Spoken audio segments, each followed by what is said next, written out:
Good morning, my brothers and sisters. Welcome to episode number 175 in the book of Genesis. We're in Genesis chapter 45. Today's title is I'll Never Forgive You.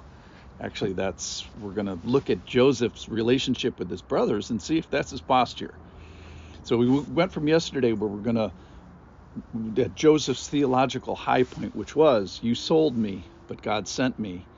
And that God was sovereign in the slop of his life.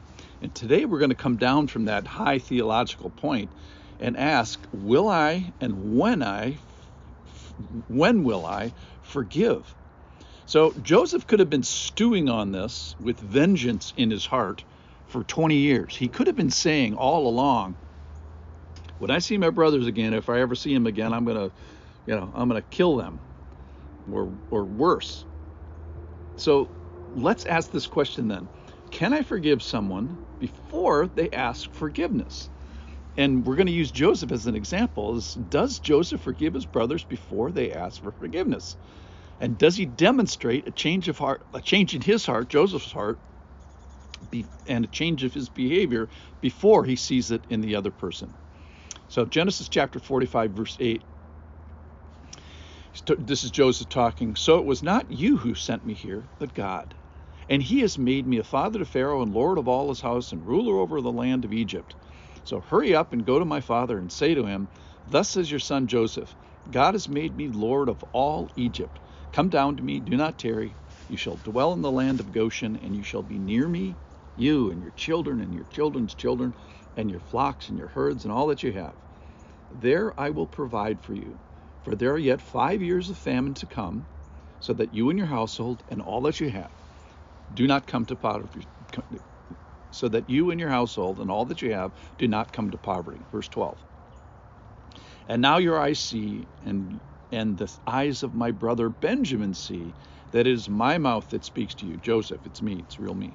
You must tell my father of all my honor in Egypt and of all that you have seen. Hurry and bring my father down here.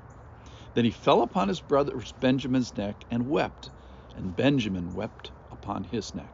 And he kissed all his brothers and wept upon them. He kissed them all. After this, his brothers talked with him. So then a paragraph about Pharaoh's response. He's going to send wagons and all kinds of grain. He's enthused about this and invites Jacob down to the nation of Egypt and live there, and he's going to give him some land. Then verse 21. So the sons of Israel did so, and Joseph gave them wagons according to the command of Pharaoh, and gave them provisions for the journey. To each of them he gave a change of clothes. Clothes were very valuable in that day. But to Benjamin he gave 300 shekels of silver and 5 changes of clothes. To his father he sent as follows: 10 donkeys loaded with the good things of Egypt, 10 female donkeys loaded with grain, bread, provision for his father on the journey. Then he sent his brothers away. And as they departed, he said to them, do not quarrel on the way. Very interesting thing to say.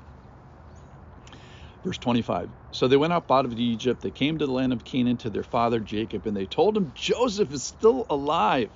So this is 20 years after he's been mourning Joseph for 20 years. And he is ruler over all the land of Egypt. And his heart became numb, for he did not believe them.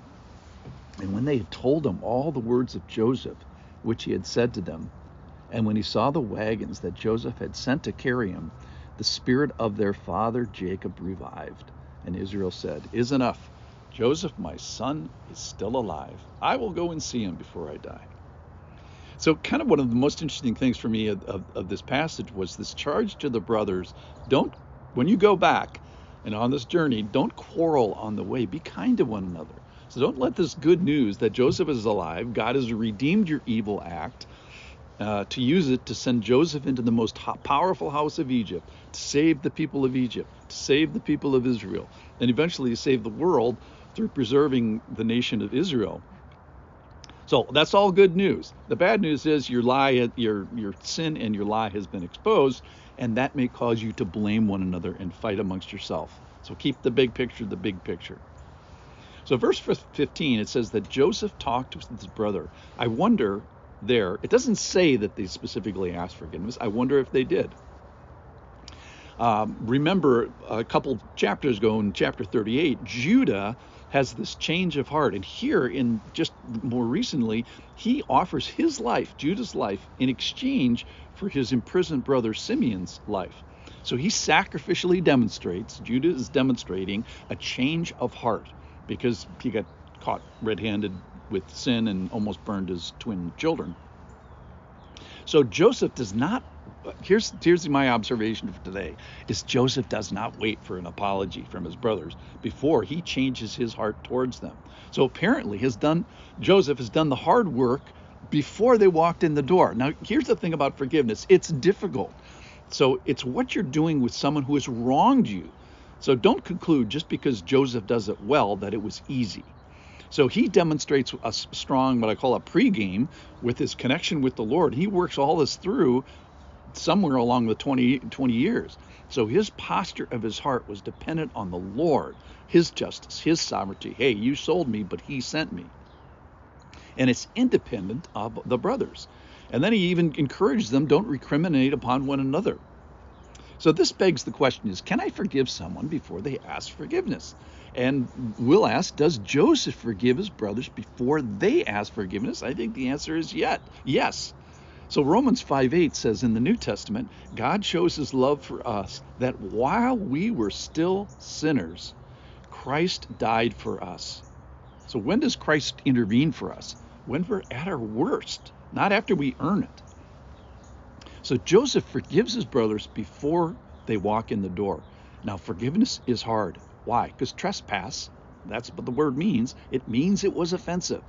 So it's for Joseph, it's dependent primarily upon what goes on in his heart and his relationship with the Lord, rather than what is going on or what's coming out of his brothers' mouths. So Joseph does not say, I'll never forgive you.